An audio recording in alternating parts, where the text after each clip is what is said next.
Hello, everyone, and welcome to the Streamcast. I'm Raphael, and I'm joined by... The Chosen Undead. Nice! Yeah, it's RPG episodes. It is an RPG episode. Yeah. Yes, sir. And to help us out, we've got an RPG specialist. This guy knows games. Him, Darren, and Destiny are some of the hardest working people that we know in the games industry. They've put in an absolute shift over the summer when it comes to E3 and Summer Games Fest. This guy is so cool. Please, everyone, give it up for Matt from the Burnout Brighter podcast. What is going on, everybody? Thank you so much for having me, guys. Today I'm going to go by Ryuji from Persona. It was just his birthday, so I felt like I kind of, should give him a bit of a shout out. Thanks so much for having me, guys. I'm so stoked to be here. Thanks for being Amazing. here.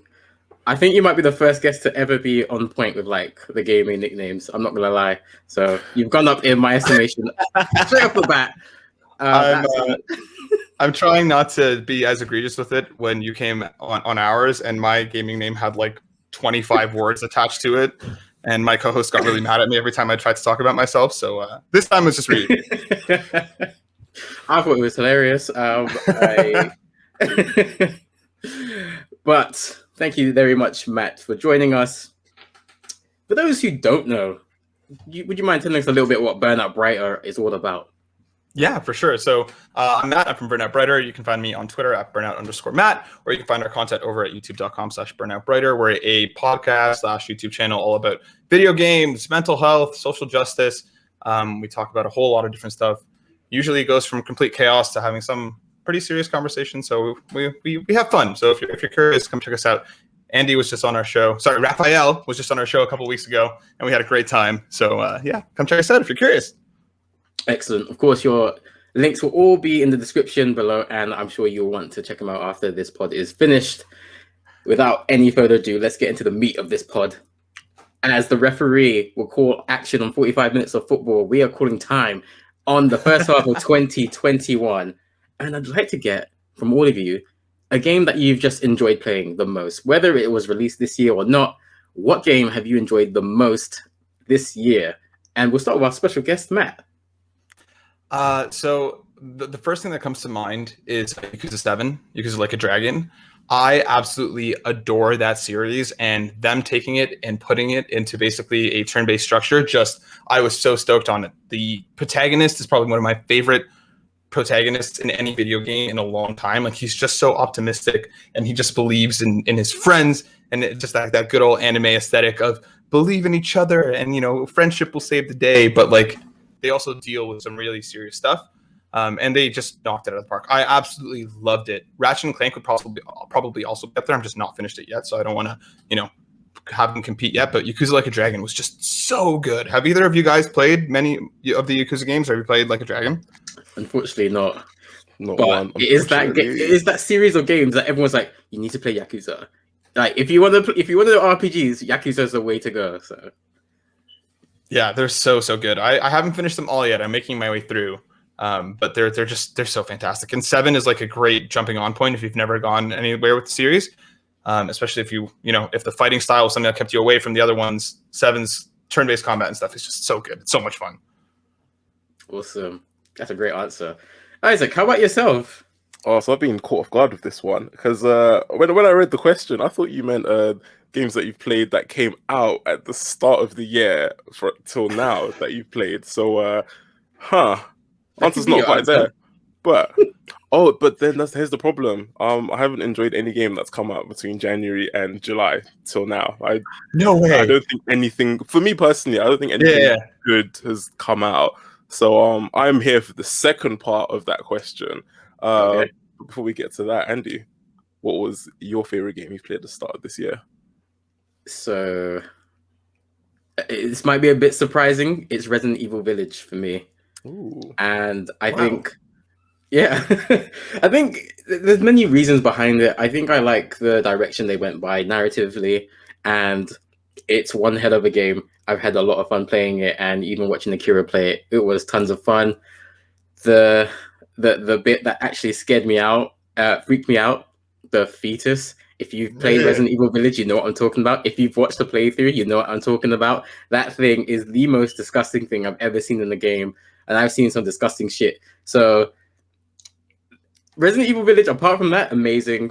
How they capitalize off the market with Lady Dimitrescu and all the other big bads that you have to kill, I think they did a banging job. Capcom have really just delivered a disgustingly great list of games when it comes to Monster Hunter or Resident Evil or the Street Fighter, loosely. But like they have done amazingly well with like a lot of different franchises, and it's just very impressive. I'm very proud of like good games, and some people said that obviously it's a bit short because we're used to those 35 to 50 hour campaigns. Yeah. But I don't think we need that as much. As long as what we've got is good from beginning to end, I'm not going to complain personally.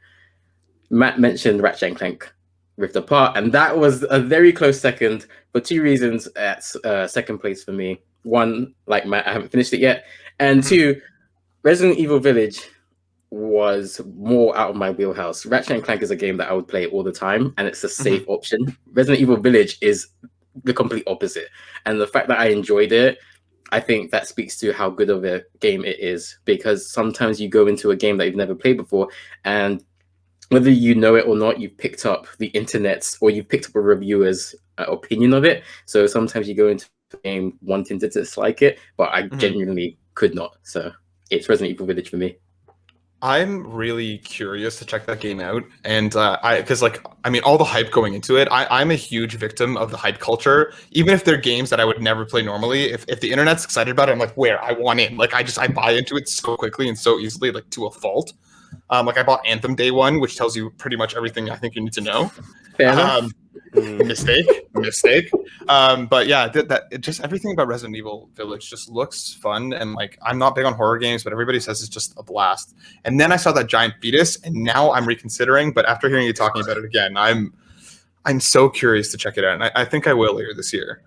I think you definitely should, because in all the hype, you see a lot of Lady Dimitrescu and you see a lot of the game, but that's such a small part of the game.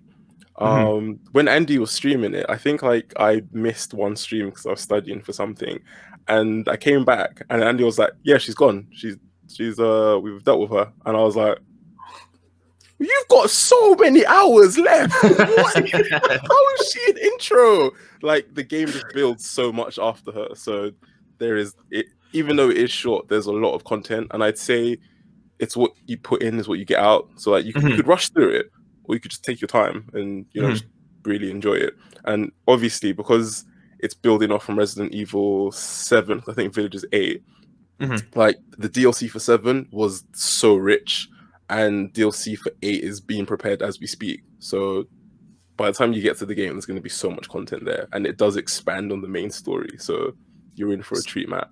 So, Isaac, then if I can ask, should I play 7 before I go to 8? Because I started 7 and I played a bunch of 7 in VR, and I got so scared playing that stupid game with that virtual reality headset on that I got to a point where I was like, I'm done. I can't do it anymore. Like I have to like talk myself down every time I was ready to put that headset on. So I think should I go back? I think it's two things. Firstly, you're playing a horror game in VR. That's a recipe for disaster already. Yeah. Doesn't matter how good the game is. That's terrifying. Yeah. I think for the richest experience, definitely play 7. But I don't think you need to, because the bits that do relate to 7, they'll do a little flashback or they'll talk about it. Okay. It's like if you play God of War 2018, you'll love it. But if you've played the other games, it's even better. So it's not necessary, but I would say it's recommended. Because 7 is still a great game. Yeah, I'll have to check it out then. Great stuff. Now, of course, that only leaves the second half of the year. So what game are you most looking forward to build to come out before 2022? This time, we're going straight to Isaac. Yeah. Wait, do I have to pick one? I've got a long list. Well, I mean, yeah, you can just list them off. Okay, I will go through the whole list. I'll like just pick and choose. Horizon Forbidden West is there. I'm not going to talk about that because I've spoken about that in buckets. There's Deathloop. We've spoken about that too in buckets. It's a game where like the more you play it, the better you get. That was a terrible way to describe it. That's every game ever. But I understand your point though. Yeah. Yeah, no, I'm glad you get it. Yeah. And then there's Ghost of Tsushima Director's Cut. This resonates with me massively because when Ghost of Tsushima came out, I played it in like 3 days, platinumed it, and then just sold it off. And then I got it again because Andy's a legend and he got it to me for my birthday. But there was nothing left for me to do. So I think what we did was we made it part of like a giveaway for Streamcast, which was pretty cool. So we were spreading the love that way. And then Legends came out, which I didn't get to play because I was like, oh, I'm not gonna spend 50 quid again. But Director's Cut comes out, which means I get to play Legends again, and there's a new island to explore. And I'm not going to go into too much detail about Ghost of Tsushima because chances are, if you know about it, you've already platinumed it. It's a very easy game to platinum. It's beautiful. But a Director's Cut, oh, yes, please. And I'll be definitely getting that on PS5. These game companies are bastards, right? Here's the thing, right? I was so prepared, to just not get a PS5 for the longest time. I was just prepared to wait because I was like, I don't want to. Forbidden West, it's great, but I can wait. It's one game. God of War, that's coming out in like a year. It's probably gonna get pushed back again. It's fine. All these like exclusives, I'm like, I don't need it, but they're starting to pile up, and I've got an itch that I need to scratch, and it's really upsetting me. So I'm probably gonna be buying the PS5 soon, and it might even be for Ghost. No More Heroes 3. I'm a massive fan of Suda51's work, and the first two games because it is your like generic video game, but it's weird. It's odd. There are things that shouldn't be there, but they are. But it's funny and it works. And the protagonist is not your conventional protagonist. Like how like a lot of the good guys they've got a great moral compass and they're and they're polite and they're good to people and like you can look up to them. Travis is none of those things. He's just a degenerate basically through and through. And it's really nice to play as him because whatever like. Pokemon Brilliant Diamond. I've said this in the past. I'm not getting this because I didn't like the art style and I didn't like the direction Pokemon took. But I've realized that I don't like handheld games anymore. If I'm in a position where I can play a handheld game, I think I'd rather read a book or a graphic novel or something. So now it's a case where if I'm gonna play a game, it's got to be on my current system. So like, I've got old systems as well, but I don't play them. Like it's got to be the system I have now. If I'm playing PS5, I'm not going to touch any other console. I'll still play their games, but I've got to be able to play it on my PS5. It sucks that this has happened because I do like my retro games, but I'm not dusting off the old consoles. I can't do it anymore. And I've gone on for long enough. My list still continues. It's a very long list. I'm going to stop there because I've spoken too much. Guys, the floor is yours. Matt, how about yourself? I honestly, before I hop into the list, Isaac, I'm the same way. As soon as I have the new shiny thing, I'm like, I can throw all these other things out goodbye. Like, again, I'll still play the older games, but like, I want to be able to play it on my new shiny thing. As for the games I'm excited about, Deathloop, I'm incredibly excited about. Everything about that game just looks like so much fun. It looks like almost like Supernatural Hitman, which I'm totally in for, with like, especially with a bit of a procedural loop thrown in. Right. 12 minutes looks incredibly interesting. Oh, yes. I still don't know exactly what that game is, and like they've showed it a bunch of times, and all you ever see is that one room and things happening. So I do want to look more into it, but at the same time, I don't want to see anything more about that game until it comes out in August. Just because like what a stacked voice cast, the entire premise of the game is just so interesting. Like from what I can understand, everything happens in that one room, and it's just you're just trying to figure out what's going on. So it looks super, super cool. Kena Bridge of Spirits is another one. August is going to be stacked between those two. It's definitely been September too. Kena just looks adorable. Like I think it's one of the just like Ratchet and Clank, it's one of the closest things that I've seen to like an animated Pixar DreamWorks-esque movie in game form. And I've just as soon as I saw that game the first time, I was like, I want it and I need it now. Please give it to me. And I was so mad that I missed the signups for the previews over at E3. Like I just missed them. So like I'm itching to get my hands on it. So I'm hoping we get it for review, but even if we don't, that's a day one for me. And similarly to you, Isaac, Pokemon Brilliant Diamond and Shining Pearl, I have very complicated feelings about. I don't like the art style. Yeah. Diamond and Pearl was kind of where I started to fall off of the series back when I was playing it all the time. I just didn't keep up with the Nintendo handhelds as much at that point. So I'm curious because I've heard that they're great, but just there's something about that art style that just doesn't click, and I can't figure out why. Like, it looks a little too plasticky. Like, if you look at like the latest Legend of Zelda was Link's Awakening, the remake, that looked very toy box, but it looked good. I think Pokemon looks like a step below that. They're just lacking that kind of polish that you need for that. And so I don't know. And I know Legends Arceus is in January, but I'm just so many feelings about that game. I just want it to be good, and I don't think it will be. But the last one on my list is Guardians of the Galaxy. That game went from like literally, I kept hearing, rumors about it, and then being like, it's going to be another Avengers. This is going to suck. Like, this is not going to be worth my time and energy. And then I saw it, and I was like, never mind. I'm in. I'm expecting a solid 8 out of 10. Like, if it matches that, like if it's just a good, fun game that tells a great story about the Guardians, I'm there. So that's probably one of my most anticipated as well. I can't wait for Guardians of the Galaxy. What about you, Andy? Where's your hype check? What are you feeling for the rest of the year? That's a very good question. There are so many games. Deathloop is one, and I think the representation is the biggest reason, but not the only one. I think it is a bit crazy that in 2021 that we're still talking about Black people in games as a new thing, but it is a thing, and we know why that is. I won't go into that now, but I think it's really magical that we can now look at certain games and see people that look like us. And I think we need that a bit more. There were some stats that I looked up, and I think Black people make up about 10% of gaming characters or characters in games, and the majority of them are either sports athletes or gangsters. So that's pretty bad representation straight off the bat. That's not the the everyday person spoken for. So something a little bit different like this, where we can tell different stories with our skin colors, I think that's magical. And I'm not even good at shooting games, and I want Deathloop because I think it's something that can lead to much greater things.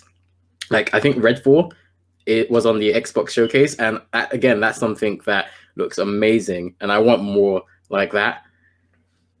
Other than Deathloop, Kenna, and I'm glad you shouted that out, Matt, because I would have forgotten that. That looks fantastic. We wrote about that on our website, and then it got delayed for 3 months, so that's fantastic.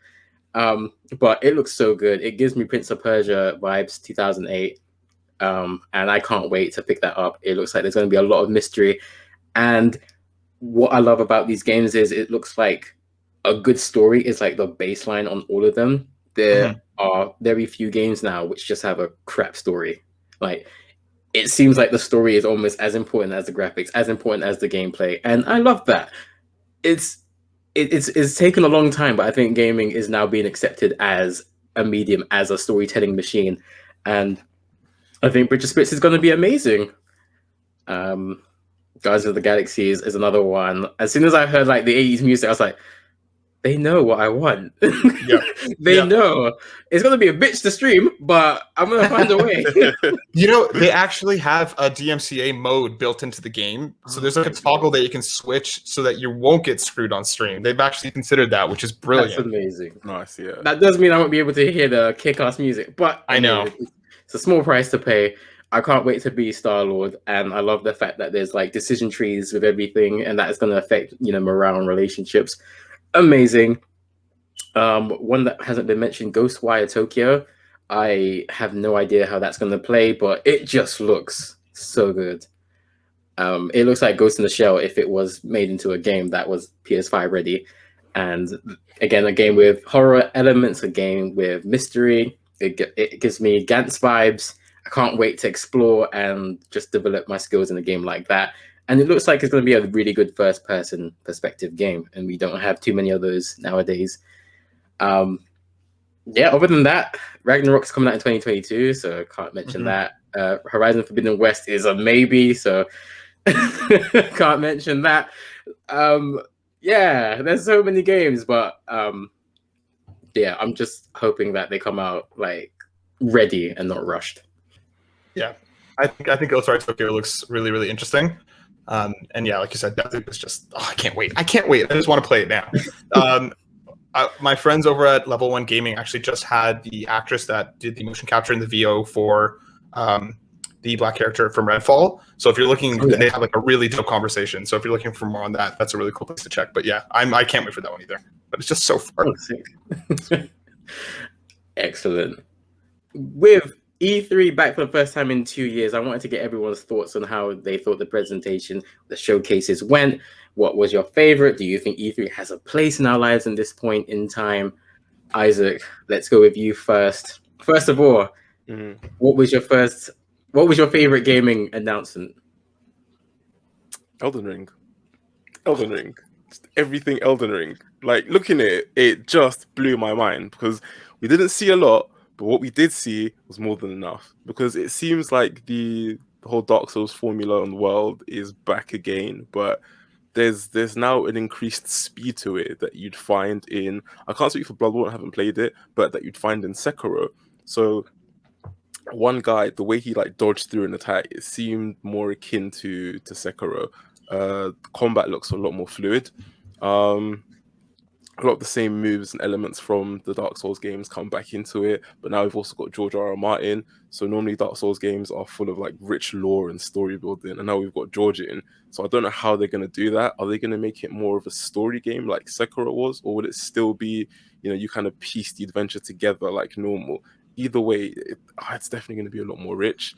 There's memes everywhere on the internet. There's like these two pots that you see that are animated, and now everyone's just like, "Oh, what do the pots mean?" Like, there's lots of like fan theory behind these pots, and I'm just like, "This is Dark Souls," because that's what people do. They find the smallest things and build worlds out of it, and usually it's true.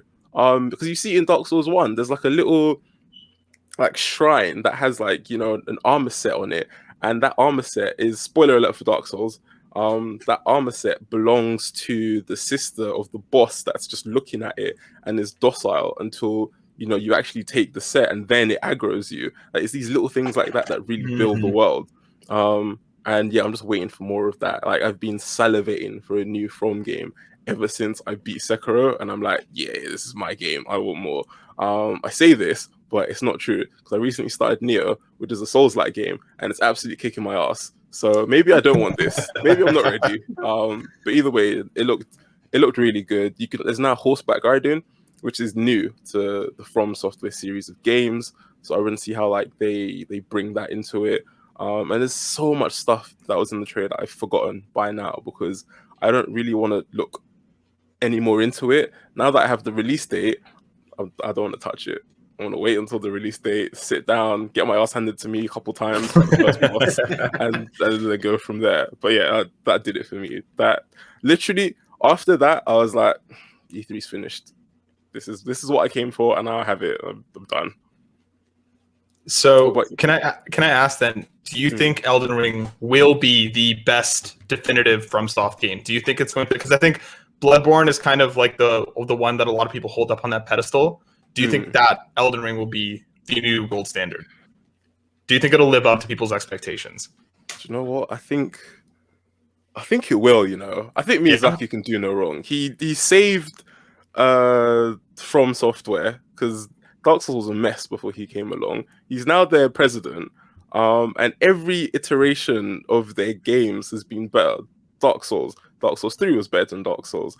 Bloodborne, I mean, some people are, I guess, divided, but you can't lie. By itself, it is an amazing game that does things differently. It does a lot of things right, and adds more to, like, the Dark Souls 3 kind of gameplay, I'd say. Sekiro, my goodness, the game is a masterpiece, in my opinion. There's a reason it got Game of the Year. So I think it keeps on getting better and better and better. So I think this game, yes, it's going to be their best. And it's on the PS5. Has to be their best. It's got to be. It's got everything riding. Like, everything's there. It's going to be the best thing ever. But I'm fanboying very hard right now. So you cannot believe anything I say. This is all just opinion. Yeah, but I think it's going to be up there. Amazing. What about you? Do you think so as well, Matt? I'm not a big FromSoft guy. I do the same thing with almost every FromSoft game, where, again, I'm not playing this stupid thing. I'm not this good at these kinds of video games. And then people hype it up, and I buy it, and then I spend like 10 to 20 hours with it, get my ass kicked over and over again. I'm like, no, I'm done with this stupid thing. I'm not doing it anymore.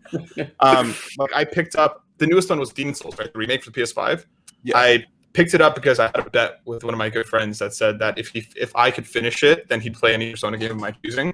And it literally took me like, I think almost 6 months to beat it, just because like I'd play it for a couple of weeks. I'd be like, no, I give up. I'm not doing it anymore. And then I'd go back to it a couple of weeks later, be like, all right, let's try again.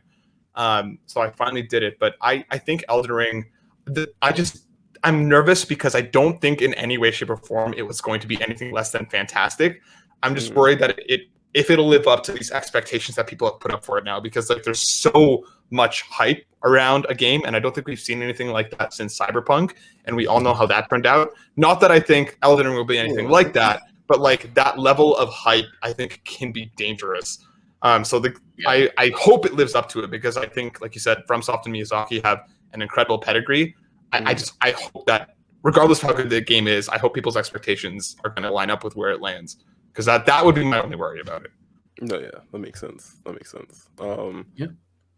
To be fair, I think it's okay if they're disappointed, because they're probably gonna want like the best thing ever, whatever that is, and like they're gonna get a great game, and they might be disappointed that, you know, I don't know, maybe you can't go into space and fight demons, but that's not what this is about. So as long as they don't go overboard, fair enough. But there's going to be haters. There always are. And I'm ready to just laugh at them because you had your expectations. Don't do that. Awesome. Well, Matt, how about you? What was your favorite game announced during E3? So Guardians was, like I said, I won't go too much into it because I already talked about it, but like everything about that game, and Andy, like you said, like the almost like Telltale style pop-ups that you have, like Rocket, well, remember this. The humor, I feel like humor in games is very difficult to get right, and from what I saw in that trailer actually had me like laughing at a couple moments. So I have a lot of hope that game is going to turn out to be pretty good. I'm not expecting it to be like, you know, the best thing in the world, but I have hope it's going to be pretty good. But the one game that outside of Guardians that I can't stop thinking about is an indie game called Kraken Academy, which they showed off at the Guerrilla Collective. I think it was day one. And like as soon as the trailer started, Destiny and Darren, like my co-hosts, were like, "All right, this is a Mac game," because it's like taking place in a school. There's some weird like mythical kraken that like lives at the back of the school that you like form a contract with, and you're trying to save the school from this like apocalyptic thing, and like you can like, you know, go on dates and hang out with your friends. And like I don't know too much about the game yet because we haven't seen a lot from it, especially because it's coming from a small indie team. But like I haven't been able to stop thinking about that game, and just like everything from the art style to the writing to just the, you know, this kind of like Majora's Mask, like the world is ending in 3 days, work with the Kraken to try and stop it kind of feel.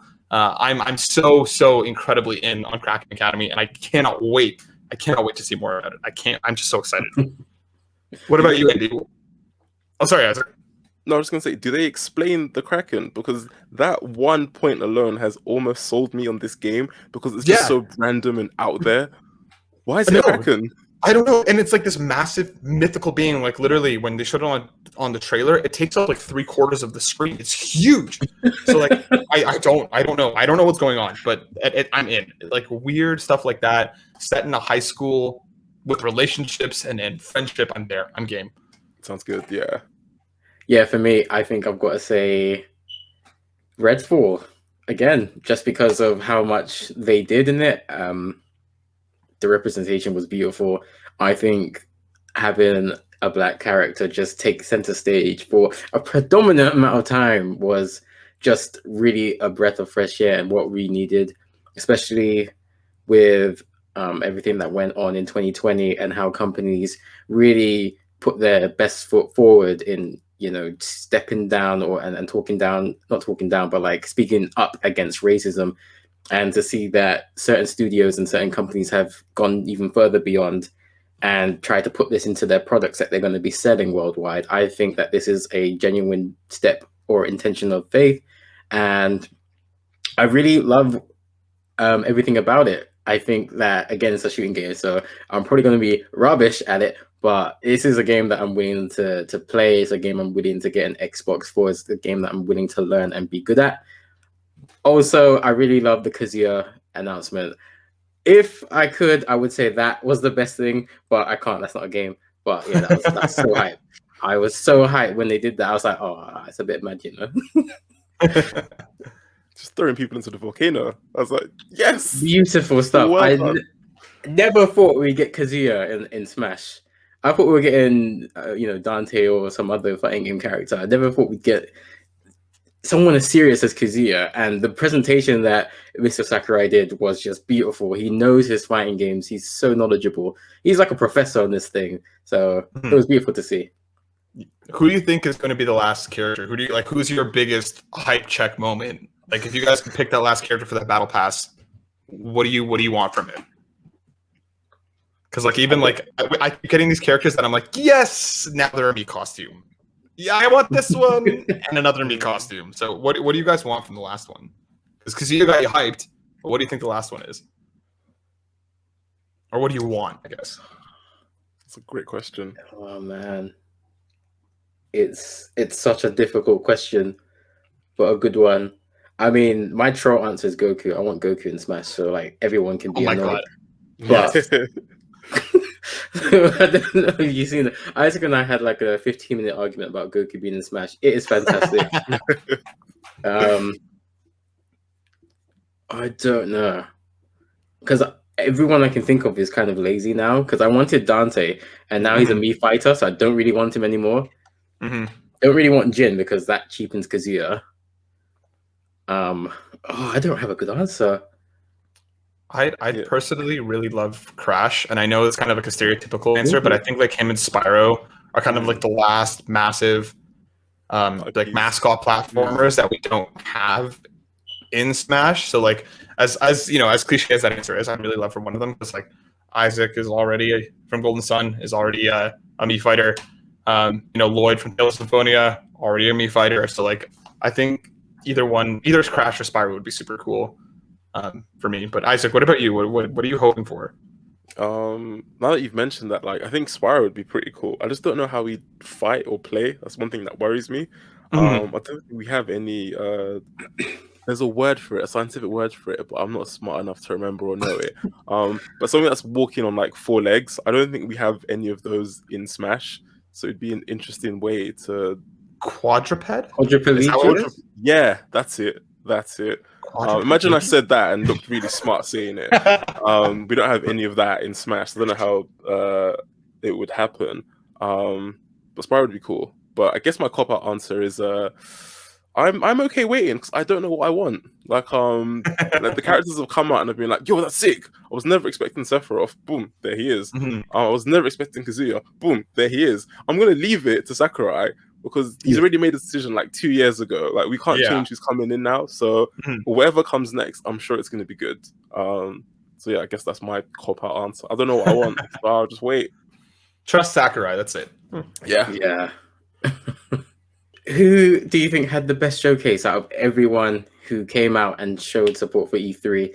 Matt, we'll go with you first this time. So I think Microsoft had a really, really strong conference, probably one of the best that they've had in quite a long time.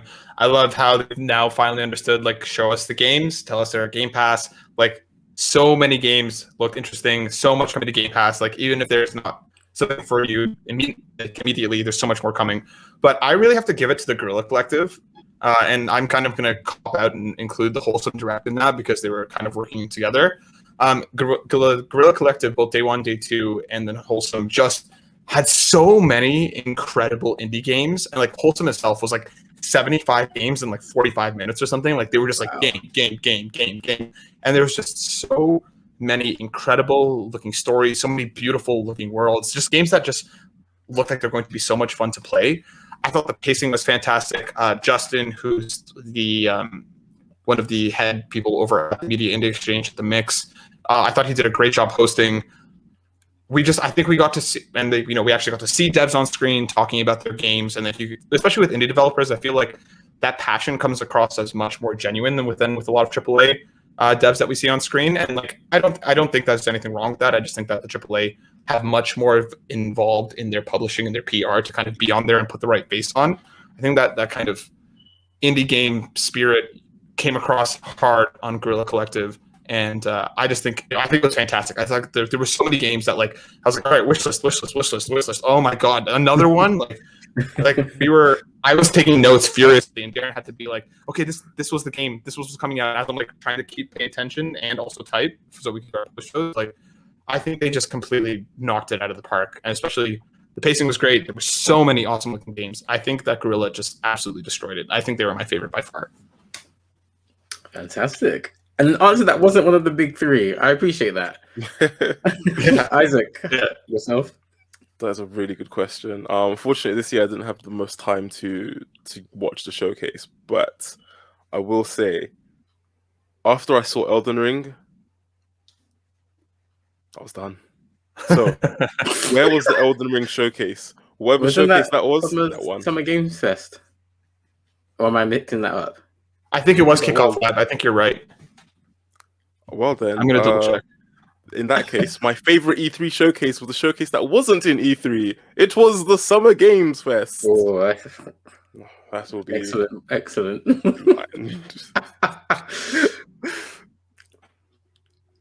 Yes, it was the Summer Games Fest Kickoff Live. You were right, Andy. That is a shame. So I'm sticking with that answer.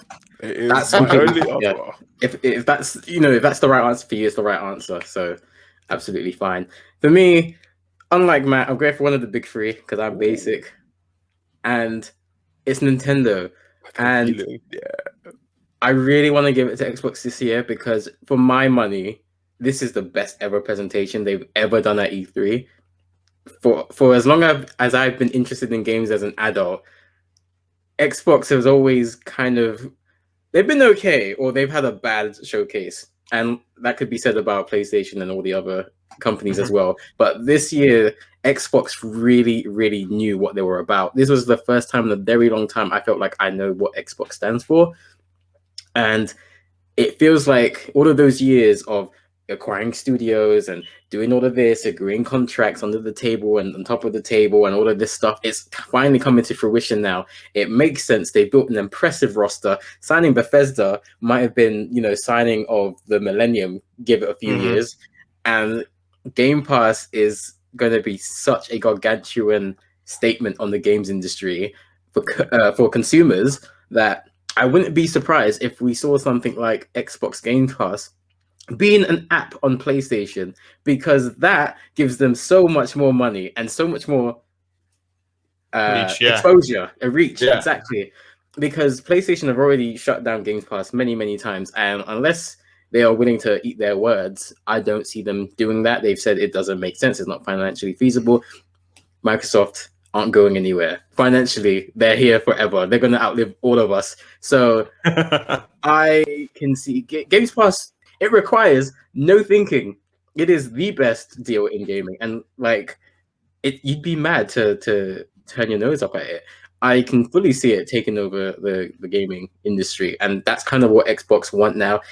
They're not really just competing with PlayStation or Nintendo. They're kind of competing with Netflix, and they're kind of competing with Amazon Prime now. They're competing for the real currency that matters here, time.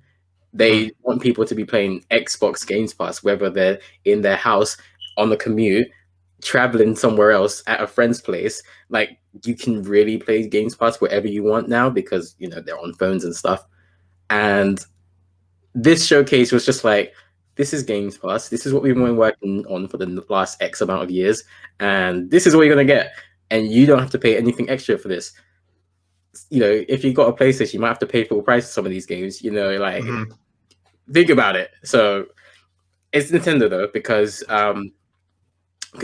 already gassed me up, and that's how you start a showcase. It's how you start and it's how you finish a showcase. You've got to give the people what they want. They had a Metroid Prime announcement, and it's not the one that I'm looking forward to, but it was a Metroid Prime game that will feed the people.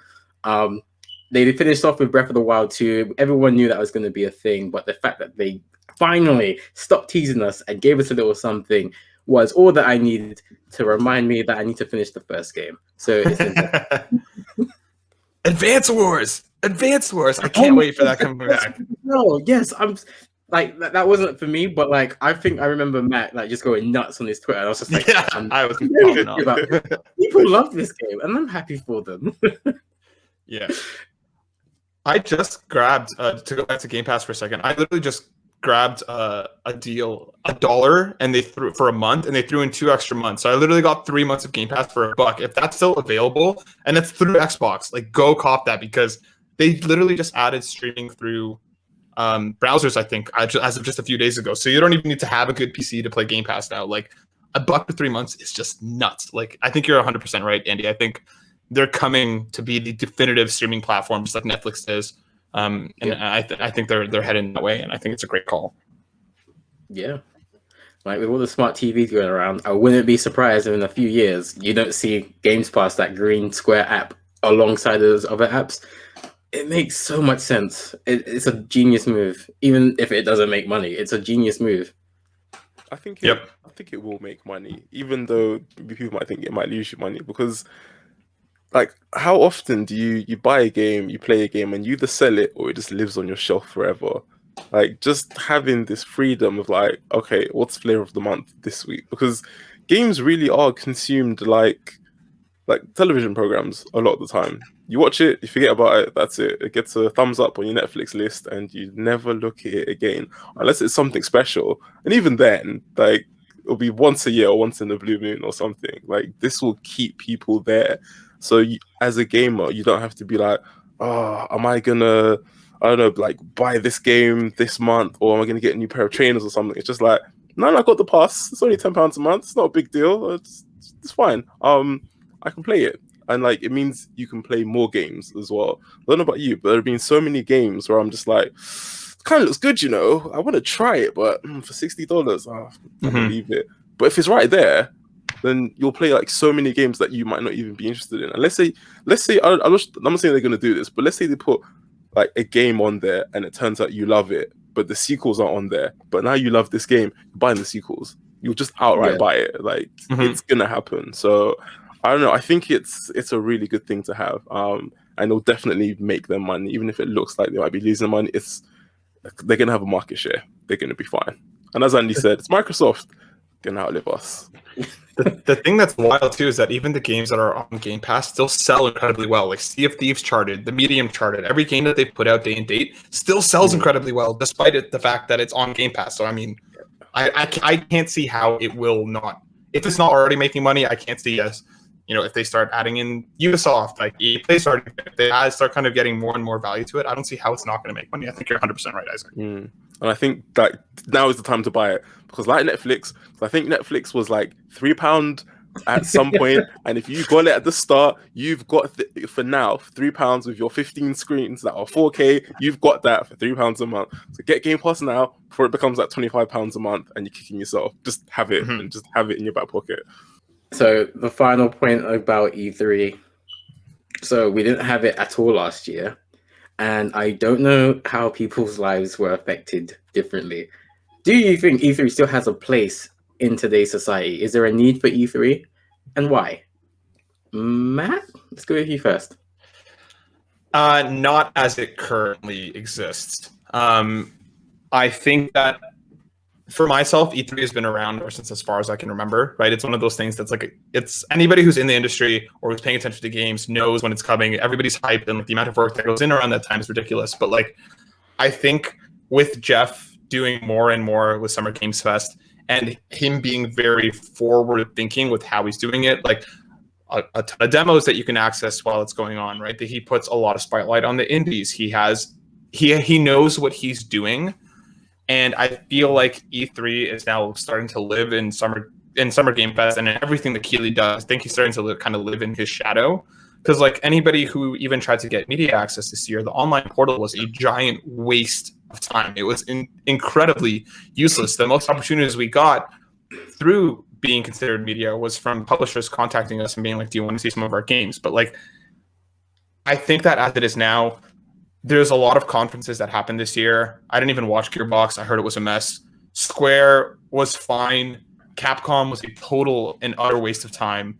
Like, I feel like as things stand now, they need to be smarter with who's having a conference, who's like you said, Andy, whose time do you want to invest in? Because time is something you can't get back. And I think as it stands, they need to get much more forward thinking and much more intelligent with how E3 functions if they want to last with the behemoth that is Jeff Keighley, kind of doing more and more in the space. So I think that, like, I love it because of, I think, nostalgia's sake more than anything, and kind of the wider part of the media industry, not even gaming, pays attention to gaming during E3 because that's, again, traditionally when people are paying attention.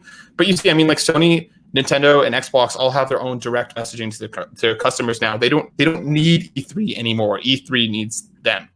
So I feel like they need to pivot and they need to be more online focused. They need to get the community involved more. Once it comes back, hopefully, knock on wood, to physical spaces in the next little while, they need to have that digital integration because, again, why not, right? If you're speaking to a global scale, to a global consumer base, don't lock it to just the people who can be in LA or wherever it is that they're going to hold it. I love E3. I don't know how much longer it's going to stick around if they continue to be this archaic kind of way that they've been in the last couple of years, and especially coming back this year with 2 years of planning and 2 years of time, and this is what it was. It's kind of like cut it down to 2 days. Conferences that don't need to be there, don't be there, right? Like, just be smarter about it. Let the digital and online marketplace in more, because otherwise, I don't think it's going to last. But I don't know. What do you guys think? Isaac, your thoughts? Okay. I agree with everything you said, Matt. Honestly, I agree with it. Especially that last point. It doesn't need to be so long. It really doesn't. Mm-hmm. Because here's the thing. I mean, it's great for us in a sense because we can watch it, enjoy it, and then cut it down and then give people E3 in 20 minutes, blah blah blah. But imagine if we could do something better with our time and be like best bits of E3 or the things that we liked about E3. It doesn't have to be that video. And that's such a small point I've made, because if we can do that, why can't they? They should just do that instead, which is why the Nintendo Directs are so good, which is why the state of plays have gotten better, and now they are so good. They weren't at the start. And that's what we need. That's so much better. So I honestly don't have anything more to add to what you said. I think that's great. I will add one more thing.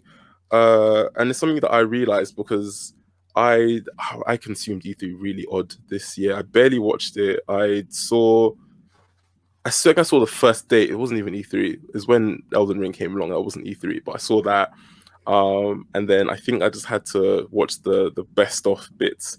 And that was like a 30-minute video, and it gave me everything I needed to know. But there were lots of indie games there that I saw that I would never normally have seen, because you won't see that on Nintendo Direct. Sometimes you will, but in terms of like the indie space, I think things like this are great. But as you already said, Jeff's done a better job of doing that. So I'm not really sure what E3 are bringing to the table. You mentioned things being physical.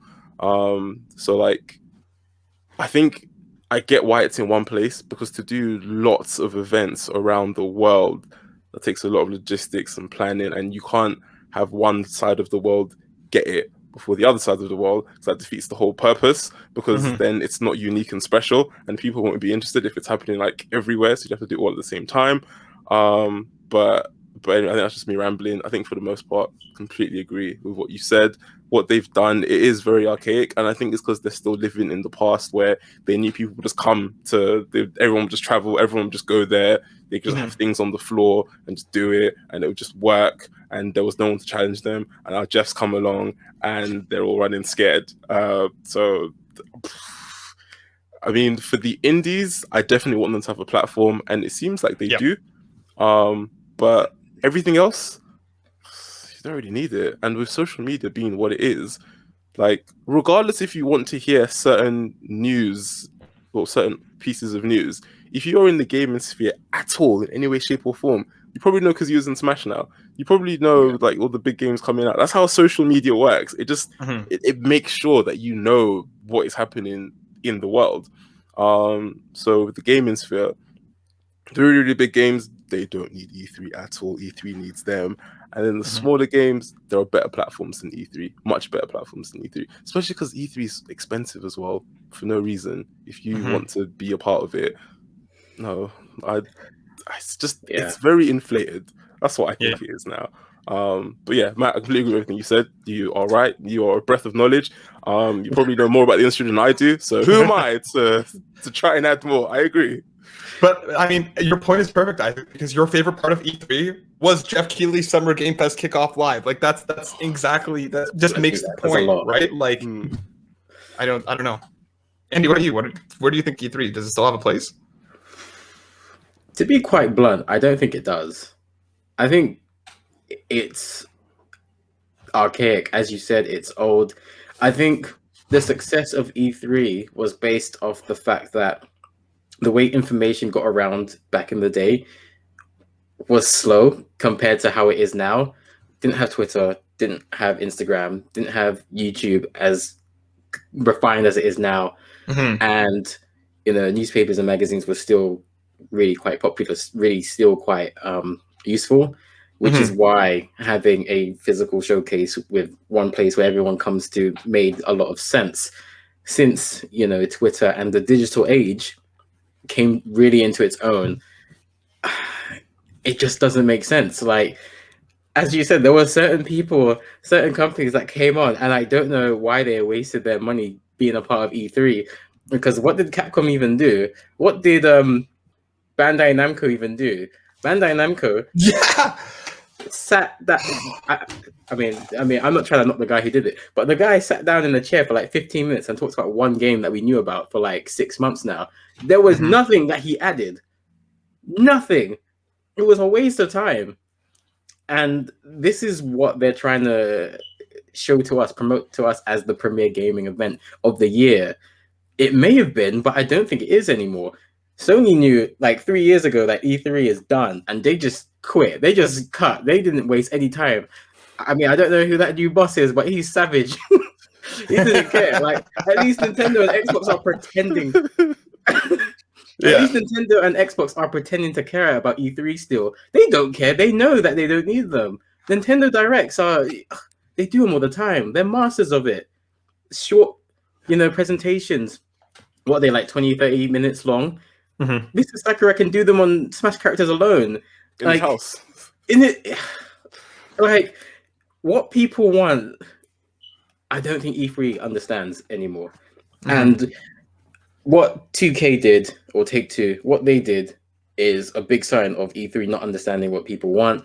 There are 52 weeks in a year, and I don't think choosing the 1 week where consumers are conditioned to expect games to be announced is not the right place to have a panel.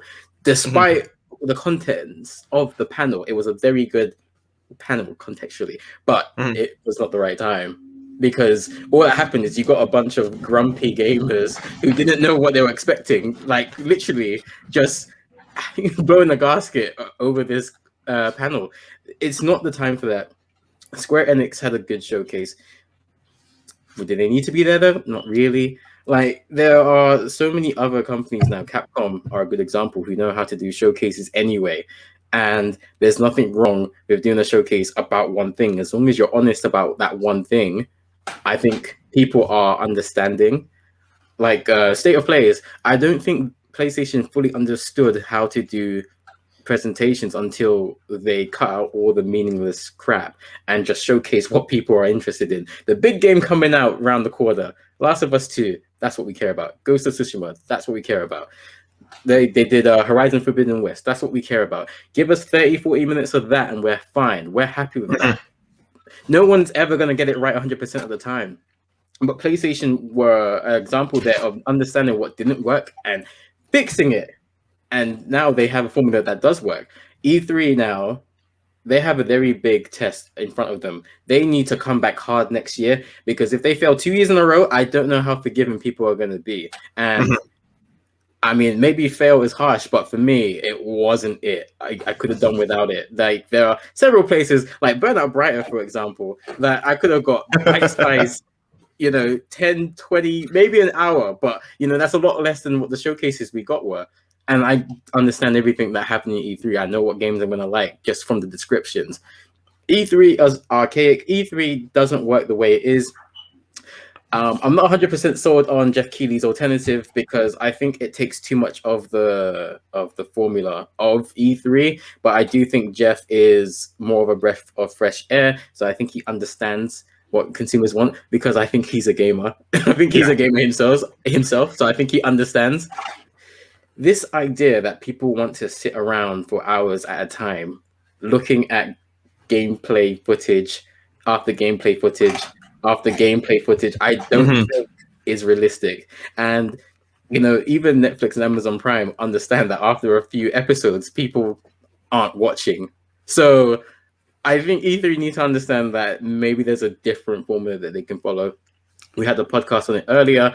we suggested maybe a tournament would be a good idea. Something else to attract people and viewers watching, because it's a great time of year. June is just before like people really start, not staying indoors on evenings. So that's probably the last opportunity that you could get people watching some sort of event. Turn it into a some sort of TV show, an award ceremony. Maybe have it be for one night. Yeah. I think you're spot on. I think that was beautifully said. I also think that look at how they handled streamers, right? Like they had this like official streamers list that a lot of people didn't even get access to. They didn't even give Jeff access as an official streamer because they're salty about him leaving, right? Like it's just this kind of tone deafness, and just I think you guys said it perfectly. This archaic inability to kind of move forward, but I guess we'll see. Yeah, I just want to piggyback off your point earlier. It took so long for me to understand like how to actually apply for certain things. I just gave up. It didn't make sense. The presentation of the website was awful. The application process was just asinine. It didn't make any sense. There were so many different like categories. There was like I think there was presenter, and then there was co-streamer, and then there was content creator, and it was just like, why are there so many different? It's like you don't want people to do shows with E3, and where's the sense in that? It doesn't make sense. Yeah. But if you are listening to this podcast, of course, let us know your thoughts. Do you think E3 still has a place in 2021? What was your favorite game announcement, and what was your favorite showcase? Was it Xbox, Nintendo? Was it something else completely? Let us know. Does anyone have any more final points before we move on to the other topic? No, I think I'm good. No, I think I'm good. All right, let's do it. Matt, I know you're a big RPG guy, so would you like to tell us about some of your favorite RPGs and just go into a little bit of detail as to why you love them so? Yeah, Persona is my favorite series of all time. Persona 4 Golden specifically is my favorite game of all time, with Persona 5 Royal being right behind it. I just love the worlds that those games create, the characters, the kind of relationships that you build. It's incredible because like 3, 4, and 5 each have different things that make them the best of what they are. 3 has a phenomenal story. 4 has an incredible cast, and 5 is just the most polished and put together overall. So I think like starting anywhere there is just, you're in for so much goodness. I don't think I've ever felt like wanderlust or like missing a place I'd never actually been to as I did with Inaba in Persona 4 Golden. Like I found myself thinking like I wish that there was a real place I could go visit. Like I felt like I was hanging out with friends, being in that environment. So, and I think that, JRPGs especially have like that really unique ability to pull you in and make you feel part of the cast.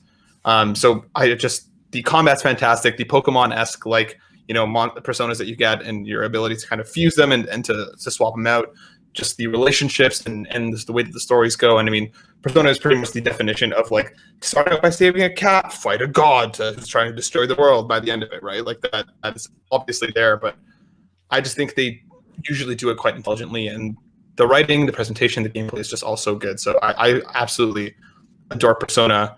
The Trail series is also fantastic. Again, if you're looking at stuff like Persona meets almost like a Game of Thrones political, sphere thing. Like the Trail series is also fantastic. The Tale series as well. Like I just think that there are so many fantastic in Yakuza, so many fantastic JRPGs to kind of get into, and like I don't think I lose myself in any worlds as much as I do in a JRPG. What about you guys? Where are your feelings at? So I'm not as well versed when it comes to RPGs. I like Final Fantasy. Final Fantasy is awesome. Yeah, it counts for me. Dark Souls, I would count as an RPG. And I realized that I guess there's different like types of RPGs. Like there's a turn-based, and then there's like real time. And I find like I'm very much in the real time camp. Although I think turn-based does have its place, and I don't think it's for me anymore. I would call Pokemon the ultimate RPG. Whether people agree with that or not, that's up to them. But I would call Pokemon an RPG, and that's number one for me.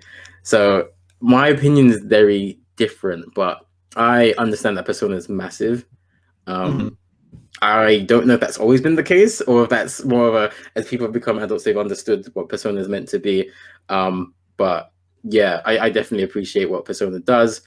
Yeah, that's it for me. Final Fantasy, Dark Souls, Pokemon. That's a good 3. Nice, really good. I think my list is quite similar to yours, Andy, actually.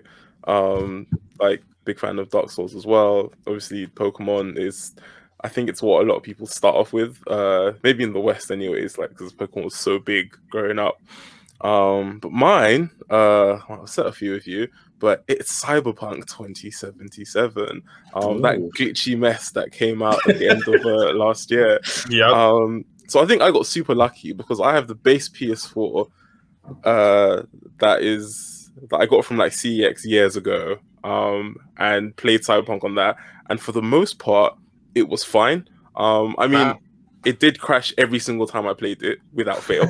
But when I was playing it, I didn't get all of like the glitches and bugs. I think my biggest thing was I'd get one crash per playthrough at the very least, and I have to like reconfigure all my settings and whatnot, like just the standard crap that came along with Cyberpunk 2077. But beyond that, when you like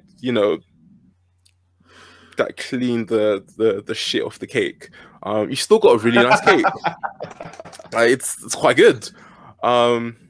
And like I really enjoyed the story, and it's something I definitely go back to because I played the story and I got to the end and I was like, wow, this is amazing. And I'm really glad I picked my ending. But there were lots of build paths that I didn't do. There were lots of side characters I didn't speak to. I thought I did like a big chunk of all the side quests. I wasn't trying to do everything, but I thought I did a big chunk.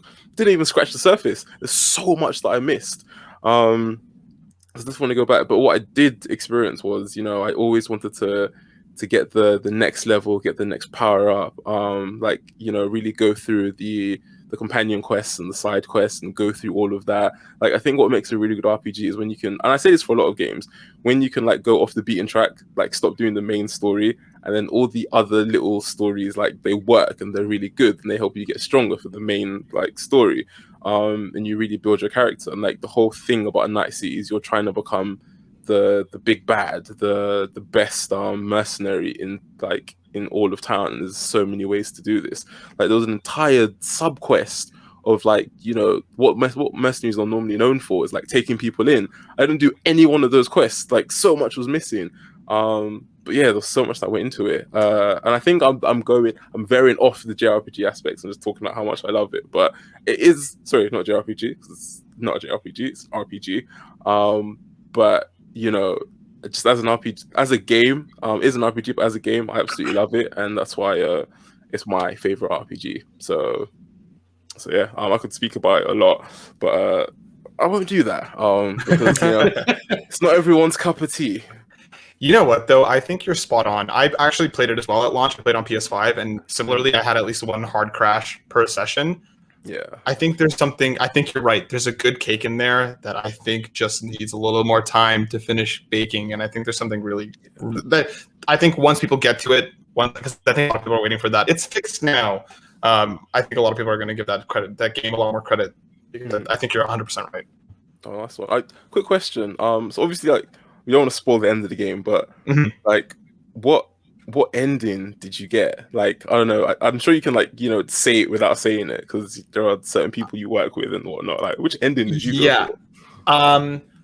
I spent a lot of time with Panam, and now I'll kind of leave it. I'll leave it there. Just because I really don't want to give anything more than that. But I spent a lot of time with Panam. Okay, yeah. I think you got the best ending. Yeah.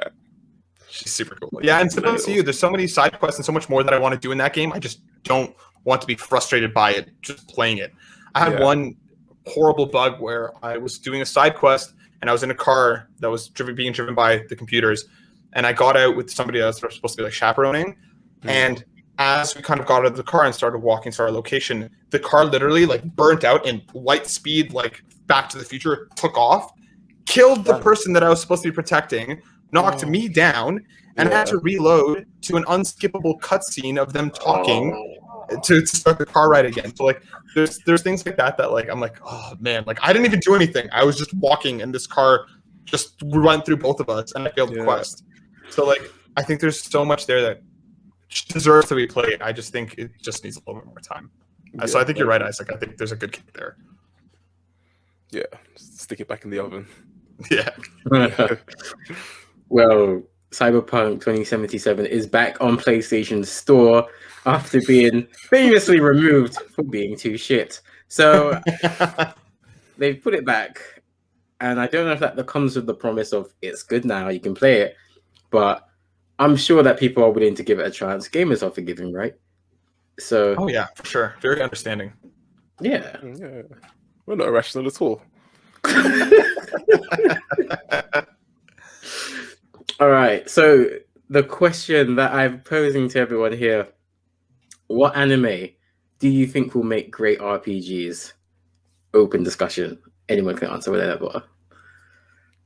I'm gonna jump in. I'm gonna jump in straight away because I think I have the least to say on this. But I really had a good think about it, and then I had to start thinking about what actually makes an RPG, what actually makes a good RPG, and a lot of it is just being able to build your character. Because for the longest time, I thought Dark Souls isn't an RPG, but it is. And when I think of anime, I think of these larger-than-life characters, these stories, these special powers, things that are integral to certain characters, things that make them, where the adversaries. I think of things like, Boku no Hero and Naruto, where you've got like on Hunter x Hunter, you've got an expansive cast, and everyone's got these like unique abilities that make them really special. And I started thinking, how do you put that into an RPG? Because an RPG is full of choice and customization. And a Sasuke, for example, isn't choice and customization. Like, as annoying as he is, there's maybe not his character. His character is he has depth, but I wouldn't say that's because of him. I'd say that's because of the people around him and his brother and how influential his brother was and what his brother went through, and Naruto to an extent and how he's involved. But my point is, I feel like to put an anime character and make an RPG out of them, because there are probably like games that have been done really well that are RPGs, but to do that would take away the uniqueness of said anime character. So for example, One Piece, if you try to make your own RPG character, like, how does the devil fruit work? Are you giving them someone else's devil fruit? Are there going to be new devil fruit powers you can attach to this character? And would it have to be random? Would they all be elemental? Would all the elemental powers just work the same? Where there's like a heavy and light attack that looks the same if you're using fire, ice, wind, etc., etc. When I was looking into it, a lot of these anime RPGs I saw weren't based off an anime; they were anime-like. And then I did a bit more looking, and I think I did find one. It was the Attack on Titan one. It's a game I've played as well, and it's okay. Don't get me wrong, and what they do is they make you one of the characters, and you see it from. You get your own like first-person point of view, but you're just basically watching the events happen in the anime. You're still involved with all the fights and everything, but you'll still see it from the main. You'll be watching the main characters do everything they do, kind of. So you'll be involved in the fights, but when the big cinematics happen, you're there on the side watching it. And I think that works kind of well. But at the same time, like, that game wasn't amazing in my opinion, because like, it was great when you kill the Titans, but maybe this is just me being a bad gamer. But like, when they started ramping up the difficulty on how to kill the Titans, I was like, this is boring, man. Let me just slash them, or let me just watch the anime instead. So I found this a really Herculean task to do. And I'm sure you guys have got answers. I just wanted to like, put that out there before you gave your great answers and put me to shame for not bringing anything to the table. So I thought, let me just get in there. But yeah, I found this really hard to do, and I wouldn't know how it would be done. Maybe you guys can answer that for me as well. So I get to learn too. I think you're right though. I don't think we do have many anime games like that are good, right? You had that One Piece World Seeker that came out, in the last couple of years. We played as Luffy on that kind of like almost like Breath of the Wild like scenario, but like I didn't play because I didn't hear it was very good. Dragon Ball Z Kakarot was fine. I think it could have been better, but I think it was fine. But I have like, if any company came to me, if Bandai Namco came and said, we are going to give you $1 billion to do whatever you want, I would 100% go to RGG Studios, which does the Yakuza games, and say, give me a Gintama game. Give me a Gintama game, because I think Gintama would work. Because that's such a good shout. They've already done a classical like samurai style Yakuza game as a spin-off, which they had him, back in feudal Japan. Let me play as Kintoki. Side quests work easily because the whole premise of that show is that they work odd jobs, they do random stuff. RGG Studios is so good at taking like a really serious melodramatic story and just making like batshit insane side quests that like, you know, you'll have a guy run up to you and he asks you to collect the porno mags that he's left all over the city, right? So like they do really, really weird random stuff really well. And I think that kind of storytelling is exactly what you need for a Gintama game, which has very incredible, emotionally deep, serious arcs, but everything around it is just insane. So let me run around. I don't need a massive world. I don't want like a GTA style massive map. The Yakuza style small map, but that's just very dense with a lot to do, with a lot going on. Let me run around. There's so many different characters, like you said, Isaac. Like a lot of these games have massive casts. Let me hang out with them. Let me develop relationships. Let me build out kind of like me and two other people that I want with me doing these main stuffs, right? Like these main quests. I just think that like I love Gintama. It's my favorite series of all time. And I think RPG is just such a perfect fit for the style of what that anime is. And just taking that and bloating it out, let me run around, let me explore, let me develop relationships, let me hang out, give me like incredible action set pieces that I can just kind of slice through a bunch of enemies. I would pay so much money. I would pay an exorbitant amount of money to make that game. And I want it so badly because I think that anime has such a massive, massive fandom, and the amount of games that capitalize on that are all anime influenced. Like, make a fantastic One Piece game, make a fantastic Naruto game, like make the last one that I can think of that I genuinely enjoyed was like, what was it? The Legacy of Goku games on Game Boy Advance. Like those were fantastic RPGs that were centered around Goku and were a ton of fun to play.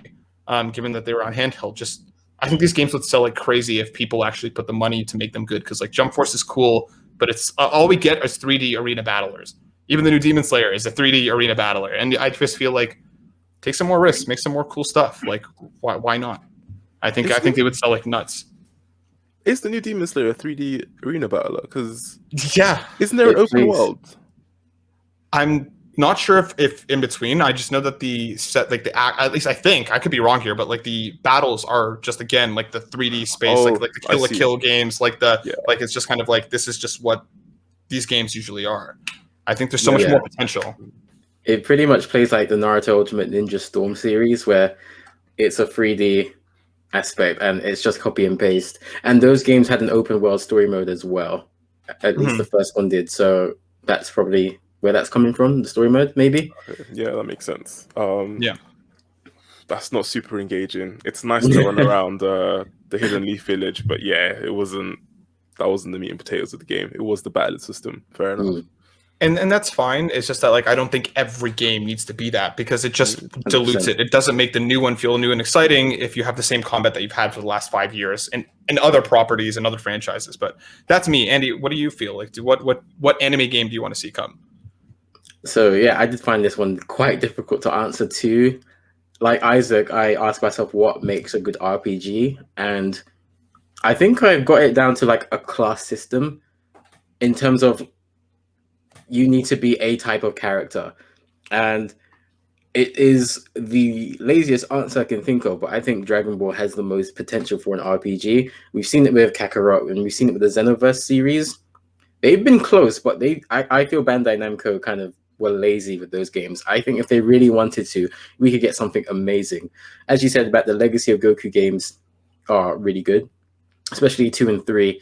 Those are really good. And I think with all the different classes like Namekians and Saiyans and androids and humans, there's so many different options for attack styles, defense styles, stories personally for each class. And I think that they could really have fun. If they actually had more than a year to make a game, I think they could make a really banging game. Overlord is another shout for me. I think that is a lazy answer as well, because Overlord pretty much is an RPG. Really enjoyed season 1. The main character was OP. I don't know if you guys remember the final battle where like he spent 3 minutes just saying spells. And it's just like, you know what? I kind of like that. I would love to have that in the game to be OP, and it's different. It's a different story. I'm sure they've done it before, but in a lot of shonen, we get the main character is like a piece of shit, and he's a know nothing, and throughout the course of the story, he becomes the best, or he finds out he was the best, or from day one. And Overlord kind of just flips that on his head, and like this guy is the best. He is the shit, and everyone else kind of needs to fall in line or they get backhanded. And I kind of like that different take on an anime story. This was a really difficult one to answer. I'm not gonna lie. Attack on Titan was one that I thought could make a great RPG. Again, I think the devs and the publishers were lazy in making those games because there have been great anime games in the past. We've had games that may not be traditionally great, but have a cult-like following. And Attack on Titan doesn't fall in either of those Venn diagrams. So there's obviously something went wrong there. But there's so much potential. Whether you added the gimmick that you can have a first-person camera, so when you're swinging, you can see all of that, or you pick whether you are Survey Corps, whether you're going out fighting Titans, whether you're staying in protecting the king, and your stories are fundamentally different depending on which class you are. You can have different enemies, you can have different motivations. They could make that so good because despite my personal feelings for the mangaka, I do think the world built in Attack on Titan is so good that they could explore so much.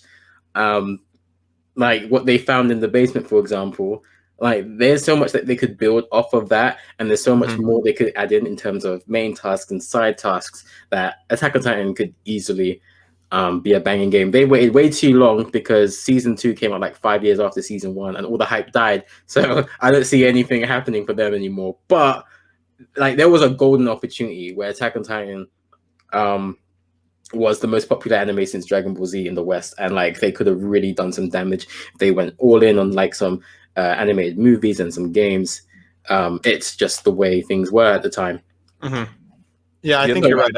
I think Attack on Titan could have some really fantastic stuff, and I think that's just kind of generally the problem. I think when you said like the devs were, I don't know, like lazy. Yes, I think it's just kind of more uninspired. Like they just take whatever it is and kind of make it the same. Like just play around with it more. Like the One Punch Man game was a fantastic idea, right? Like it's a fighting game, but you don't play as Saitama, right? You're playing long enough to live until Saitama shows up, and then he just destroys everything that's going on, right? So like there's so many interesting ways that you could play with it, and I just don't think we're seeing enough of that. And I think you're spot on. I just think that we need to see some more risk taking in the anime game space because I think they sell so easily. There are so many gamers who love anime and vice versa. Like why leave that money on the floor?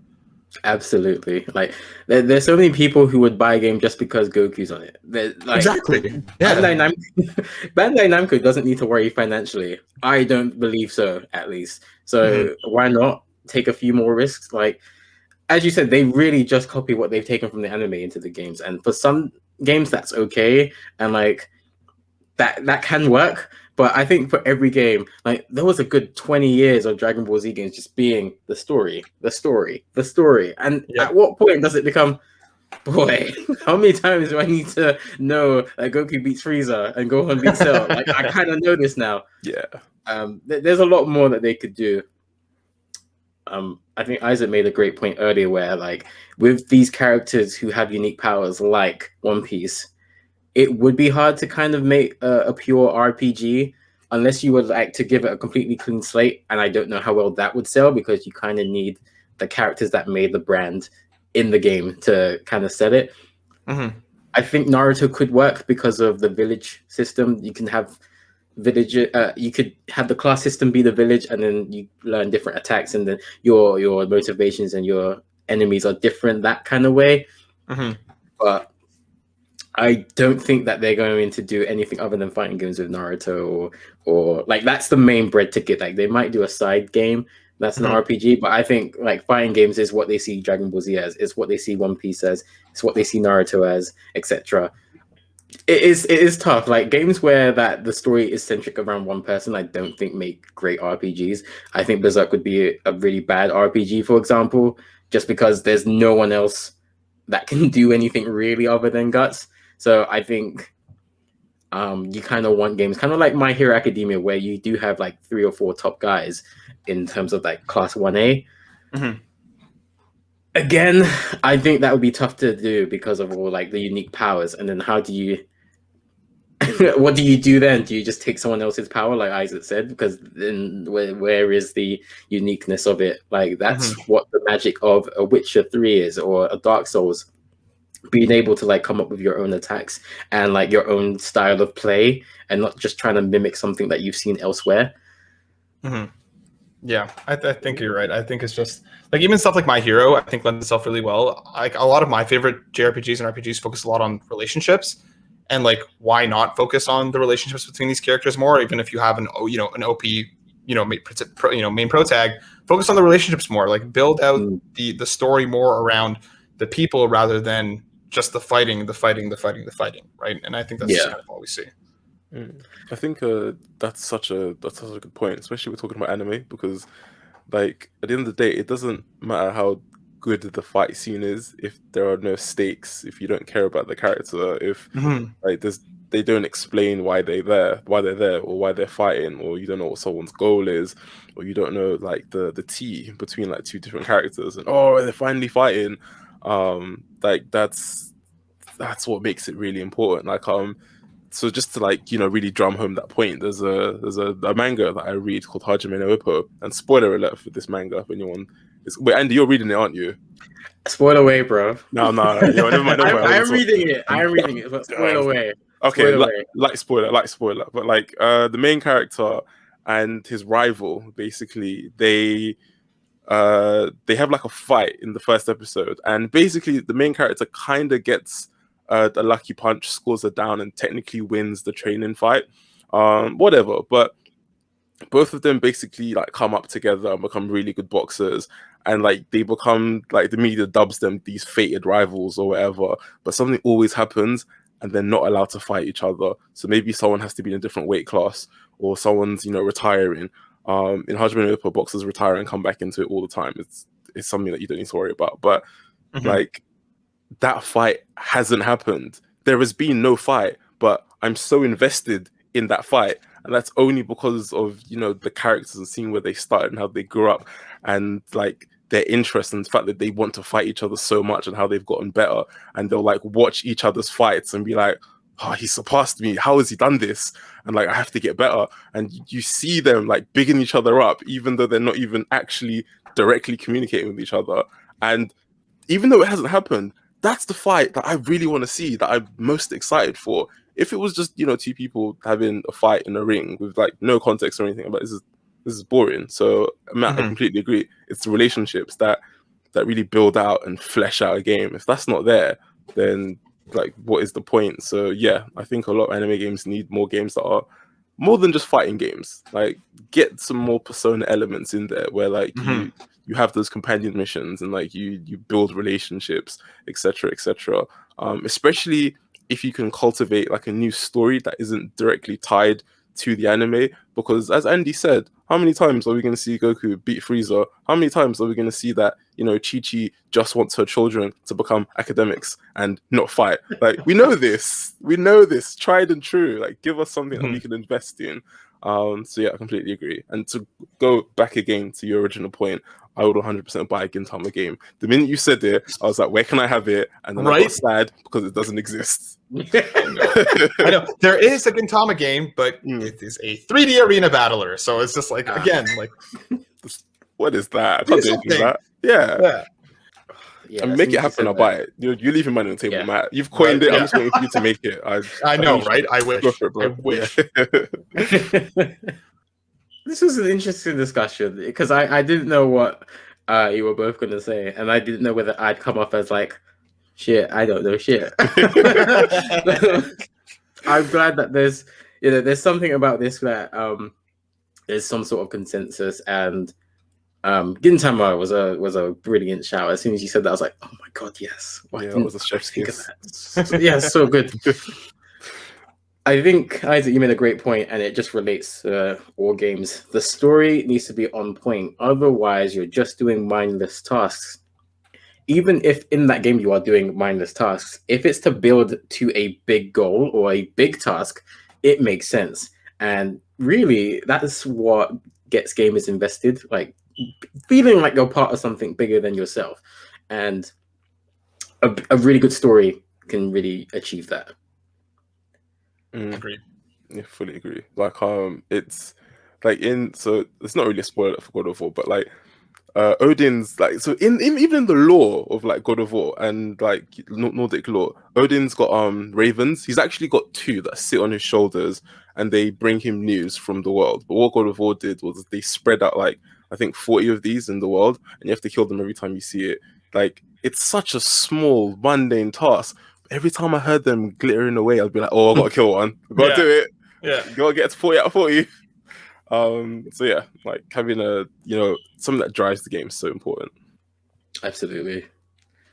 I'm sure that our intelligent listeners and viewers have some that they're shouting at us, whether it's on their phone or their screen. Please feel free to drop a comment if you are watching on YouTube, or get to us on Twitter or Instagram, Streamcast_, if you know any anime that would make banging RPGs. And why not follow us while you're at it? Give us a follow on Twitch as well, Streamcast TV. Subscribe to us on YouTube. And if you are watching us on YouTube, please give us a like, give us a thumbs up, and tap the bell so you get notified every time we drop a video. Select the all options, and that would just make our day.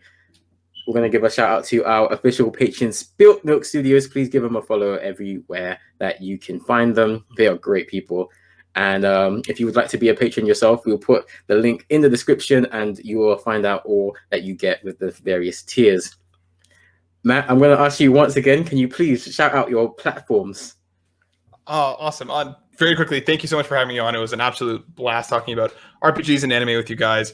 I've been listening to your show for a little bit, and congrats on the recent 50th episode. I know it's a grind to get up there, but like, cheers. You guys are doing fantastic stuff. So thanks for having me. I'm so stoked I got to be here. But if you want to find more of me, you can find me over at youtube.com/burnoutbrighter, or search up the Burnout Brighter podcast on any major podcast network of your choosing. You'll find us there.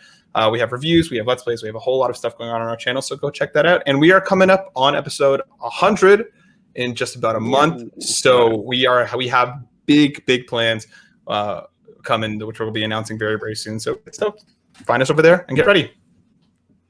Awesome. I can't wait for episode 100. We're almost there.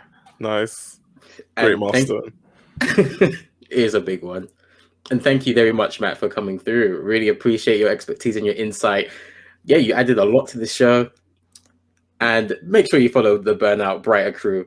Matt, Destiny, and Darren are just amazing people. They are fantastic. They're intelligent and they know their games. Shout out to Mr. Midas for putting us in contact. Yes, the best guy. Absolutely. He's a big RPG guy himself. Yeah. I'm sure he has some things to say. Please make sure to check out our podcast wherever you can get them on audio platforms. We are available almost everywhere. Spotify, Google Podcasts, Apple Podcasts. If we are not where you currently consume your podcast, please let us know. Reach out to us and we will try to fix that. If you can give us a rating, please do. It lets us know what you like about our podcast and what we could improve. So please get in touch. Let us know what you like about us. Let us know what we can improve. And we just hope that you follow us wherever you can consume our podcast. But until then, I've been Raphael.